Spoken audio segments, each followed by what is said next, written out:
Hello, my name's Steve Alcran, and I'm from the UK. And with Pekka from Finland and Ian Christ from Germany, we run the ACMC YouTube channel and the ACMC Facebook group and the garden channel. And you probably noticed I didn't include Annika, who sadly had to leave us because of so many other commitments at this time. Anyway, we are going to Czech Republic, to Prague, and we're going to be using the ACMC carbon transfer technology. So I am now going to Prague to look for Peter Beslik. Okay, see you in a minute.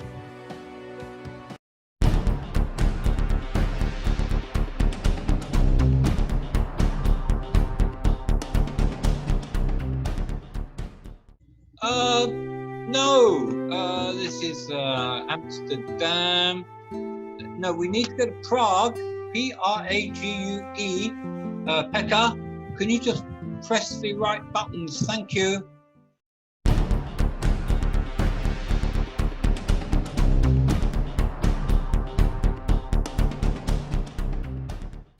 Hello, so here I am in New York. No, wrong place. Prague. Let's go to Prague.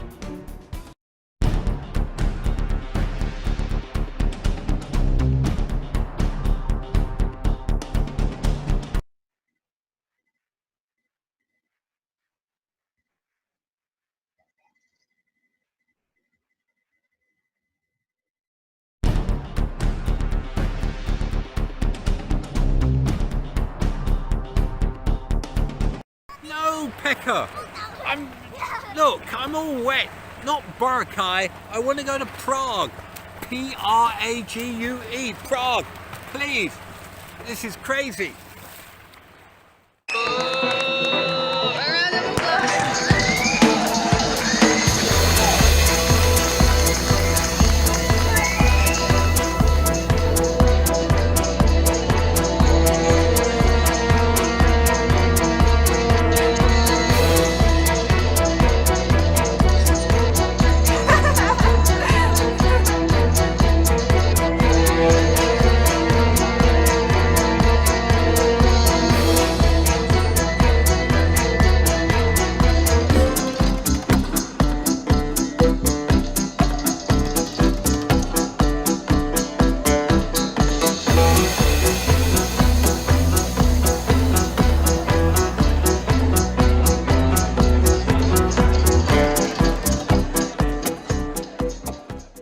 Finally, I'm in Prague, and what a beautiful city Prague is.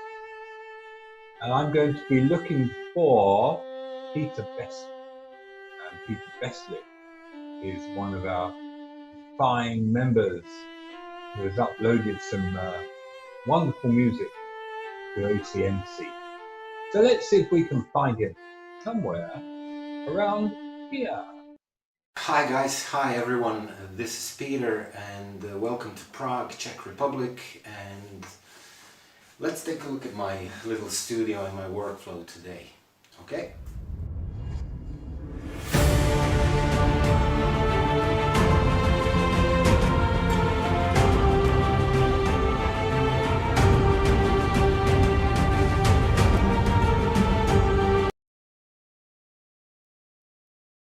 So, everything started when I joined music school, classical guitar music school back home in Croatia when I was around 6 years old.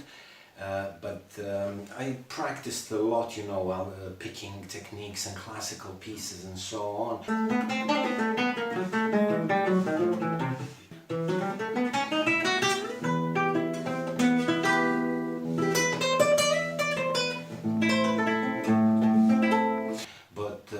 My life took a complete turn when I heard And Justice for All by Metallica in 1989, I think, and I decided that's it, guys. I bought the electric guitar and I started, alternate picking and these heavy riffs and stuff like that. And I wasn't really paying any attention to film music throughout my teens and a little bit later, but I started noticing it when I first saw The Lord of the Rings back in 2001, and the score by Howard Shore was absolutely unbelievable. So you remember these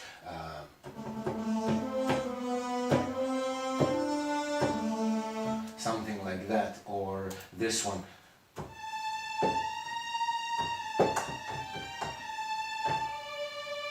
So that kind of, these themes and motifs kind of jump-started my vision and my desire to produce this kind of music. And then I started doing it slowly at first, but then the composer who really opened my eyes to the possibility and the scale of this music was actually Thomas Bergerson. When I heard his Illusions for the very first time, I was completely blown away. I couldn't believe actually that one guy managed to do everything on that album, so I was like, that's it, I have to do it.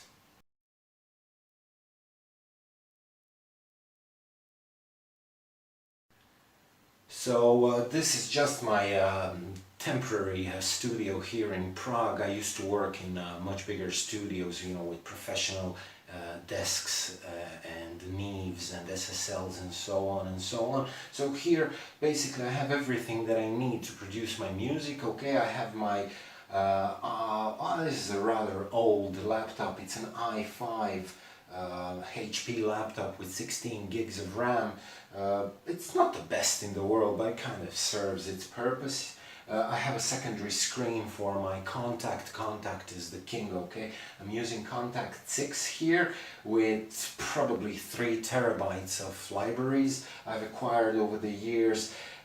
For my monitoring purposes, I'm using these guys. These are probably the best headphones I've ever had in my life. They are Bear Dynamic DT 990 Pro.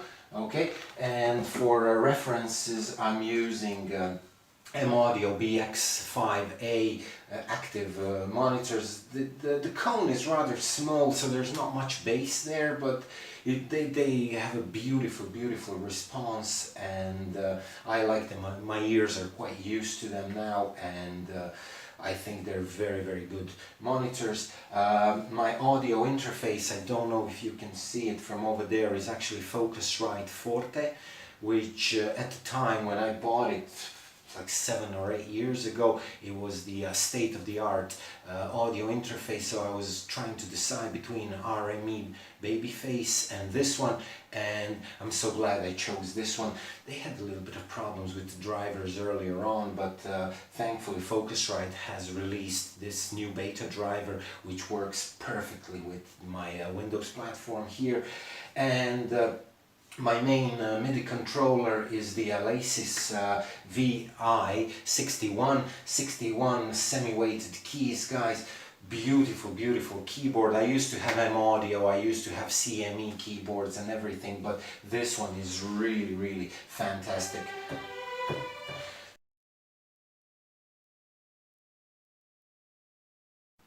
So I'm going to show you now, guys, a couple of libraries. I mean, I have loads of them, like literally hundreds of Contact libraries, but I'm just going to show you some of the things I use quite often when I compose, and then in the later stages of the arrangement and the mixing process I might use some different libraries, or kind of mix them, glue them, layer them together or anything. But my main string library to go is Cinematic Strings 2.1, which is absolutely fantastic, guys. I love the response, I love the sound, I love everything about this library. So you see here we have the Arco strings, staccato, easy key switching here, so I can do something like that. It's That's one. The other one I'd like to show you are the Native Instruments, Native Instrument Brass Ensemble Symphony Series. I love this library for brass. Beautiful sound, very, very dynamic, very, very nice, crisp, kind of goes through the mix. I love this one. This is by Cinesamples. This is a Tina Guo solo cello library, and it's a beautiful sound. Sorry. Ooh.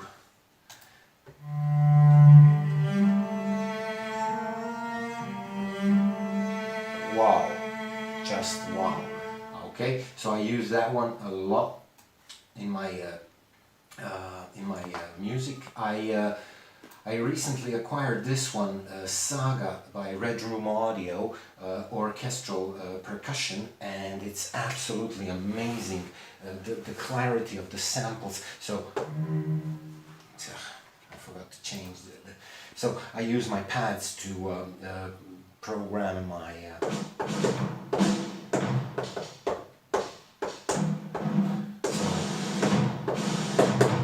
something like that. Beautiful sound, guys. Next one will be my piano library. Is basically a Galaxy Steinway, which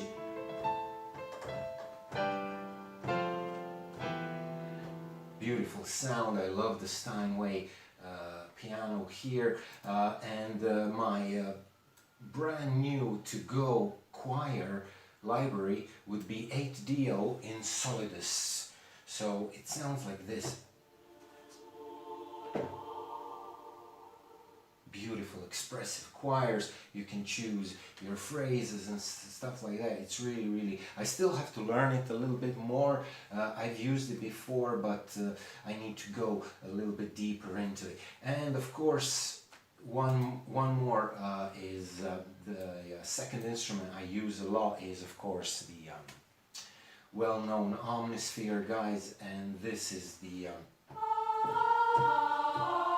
this is usually, I use it for, you know, like synth tracks, and sometimes even for choral parts, because it has these beautiful, beautiful choirs over there. Okay, I also use XLN Audio Addictive Drums if I need some acoustic drums.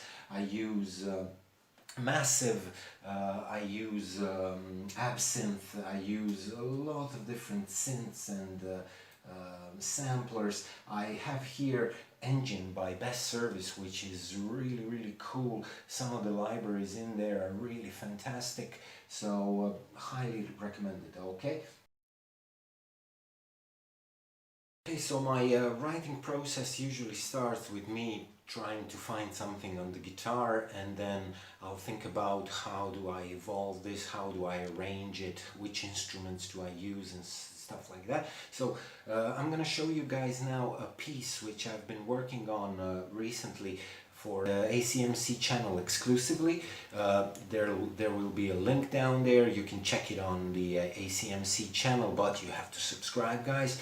The piece is called Rise Above It All, and it's actually in C minor. So I used a very, very simple chord progression for this one, guys. It starts in C minor, and then it goes to F minor, G sharp major, and then D sharp, and so on. Okay, so after I got all my chord progression done, I thought about you know, melody, what can go. So I came up with this.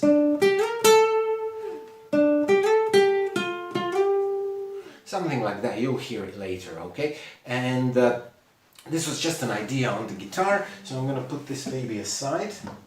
Okay, whoa. And then take a look at this. So you heard the main idea. As you can see, I'm using PreSonus Studio One 4, which is, in my opinion, currently the best DAW. Trust me, I've tried them all. I tried Pro Tools, Cubase, everything, Ableton Live, and so on and so on. But this one has it all, guys. I'm blown away by the quality of this DAW. Okay, so if you take a listen, the main. So it starts with a simple piano melody, which I just played on the guitar.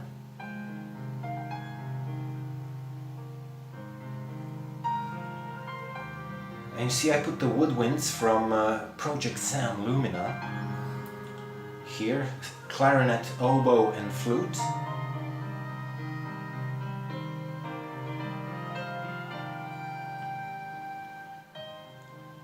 And now once the main melody has ended, the strings come in.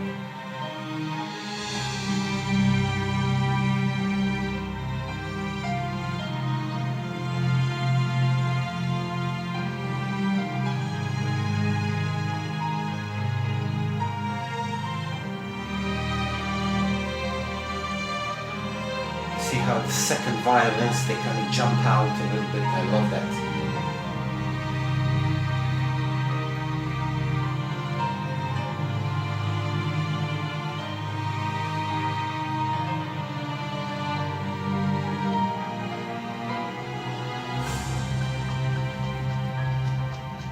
Now it kind of falls down a little bit, and now the percussion, everything comes in.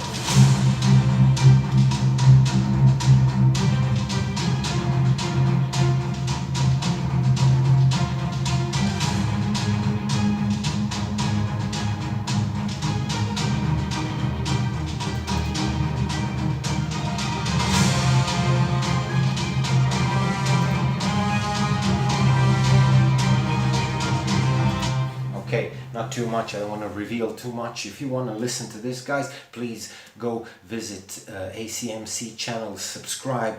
And why ACMC channel, guys? There are plenty of good epic music, cinematic music channels on YouTube, guys, but ACMC is a little bit different. You know why?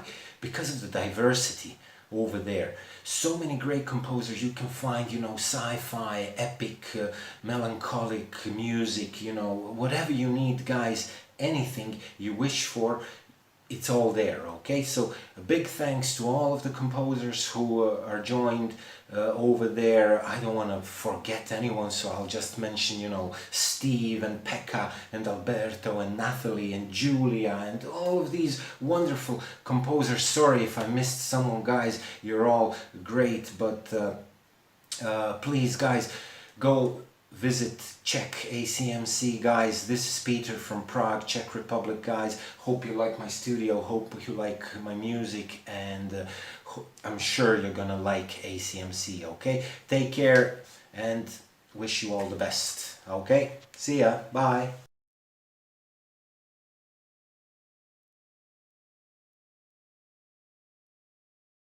Peter Beslick. Peter Beslick. What a brilliant video. And you make it look so easy. And I love your libraries. All the technology you've got there. And you kind of fly around that equipment like it's so easy. Much easier than I find it, really. That was absolutely brilliant. Thank you so much, Peter. We're so lucky to have Matthew Elias last time, who did a great video, and Peter Beslick is, well, maintaining the standards easily. Fantastic video, Peter. Thank you. We're now going to go on to the chart while I found this rather nice cafe to sit in, and I'm going to do the chart from here. Okay. By the way, before I do the chart, I just want to encourage everybody, if you have any personal videos, landscape videos, city videos, anything, we want to try to, it was something that Matthew suggested before. He suggested that we use some of our own good quality videos on our channel. Now, these are obviously copyright free, so why not if you think they're good? I've done a few sunsets and landscape videos of Boracay, where I live, and Pekka's done some walking around the forest in Finland. So I'd encourage you to do some. If they're good quality, we'd love to put them on there. And it might actually help to increase the watch time if they're kind of nice videos. Anyway, we're going to move on, and we're going